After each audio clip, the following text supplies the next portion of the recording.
That's when the goo. Yay. I take the 15-minute long. Okay. Yeah, one's 5, one's 15. Yeah. Hey, Soph. Hey, that's not for you.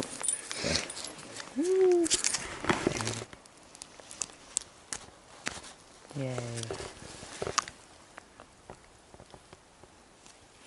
Hammer time. Yep. Oh, she's good. What was the flavor on that one? Montana Huckleberry. Yeah, you like that one? Mm-hmm.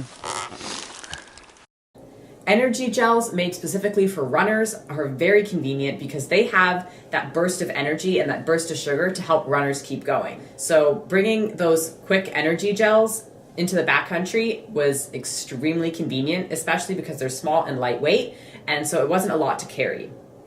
I had to carry a lot of excess food, a lot more than my non-diabetic father had to take. I took a lot more than I would need because you never know. I did not want to be low in the backcountry and have no access to food. So besides planning ahead, watching your blood sugar, checking your blood sugars often, another thing that I did was I changed my alarms. And I made sure that my high alarm was a little bit higher just because I was going to be going up and down quite a lot. And I also wanted to make sure that my low alarm was a bit higher so that I had time to catch it before I got low. So instead of having it around 4.2 millimoles per liter, I actually raised it to about 5.5, which I believe is 100 milligrams per deciliter. So right where the point where it was like good, that's when I had the alarm, just so I knew like, okay, I might be dropping now, maybe I should have a snack. And when I did that, it was able to hold me at that line.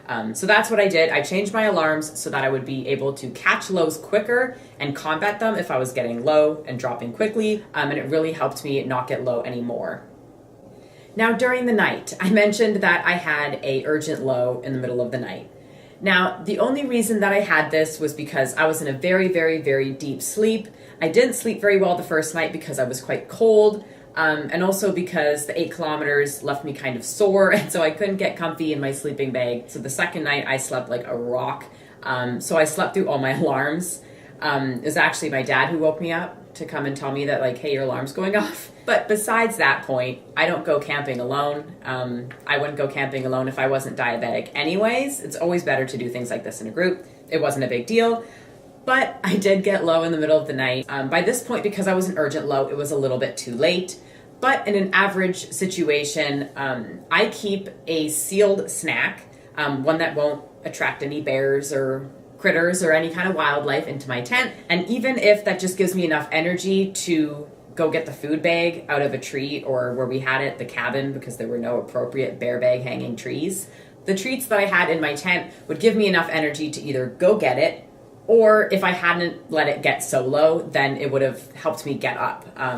So that way, I always have something in my tent in case I get low in the middle of the night, but it's not something that will put my safety at risk, like having something that's very aromatic in my tent. Where we were camping, there weren't really many bears. I mean, there were bears. It's the backcountry, but because it was such a highly used site and there was a lot of us there, it wasn't really a big danger, but it's good to be safe anyways.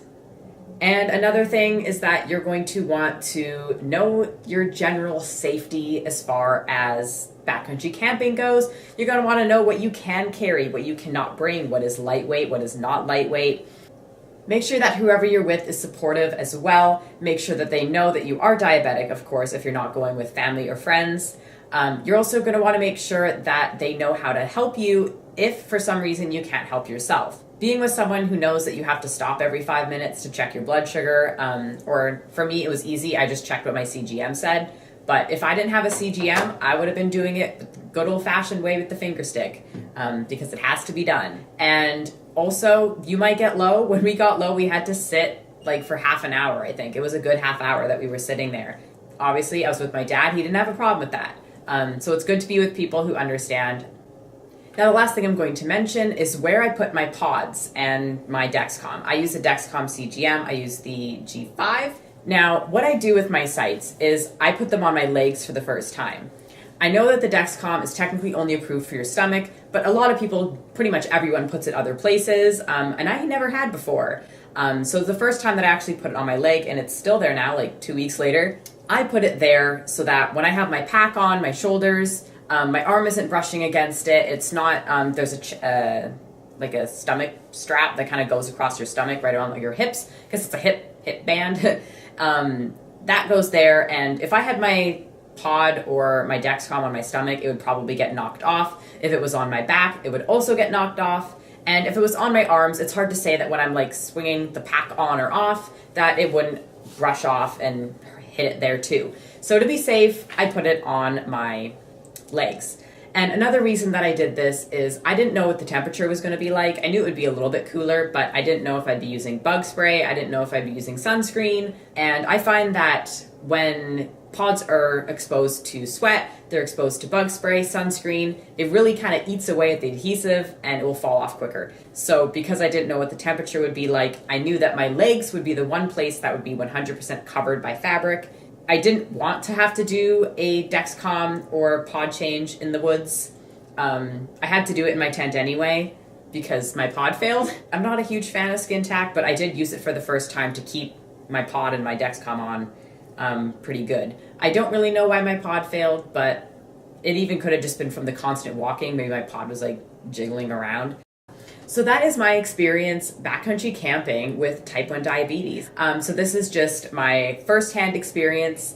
Being diabetic does not mean that you can't go backcountry camping. However, of course, like pretty much anything in life, it is a little bit more work.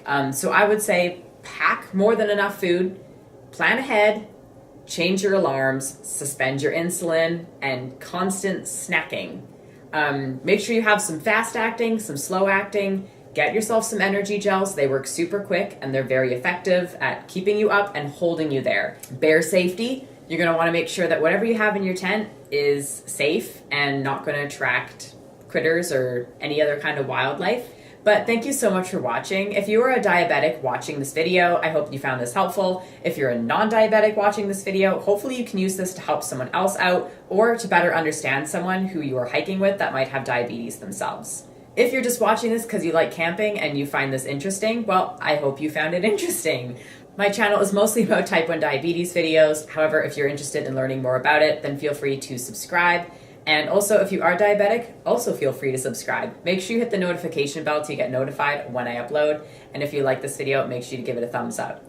If you have any other diabetic tips and tricks as far as backcountry camping, make sure you leave them down in the comments down below so that other diabetics or caretakers of diabetics can see it and they can learn a little bit more from you.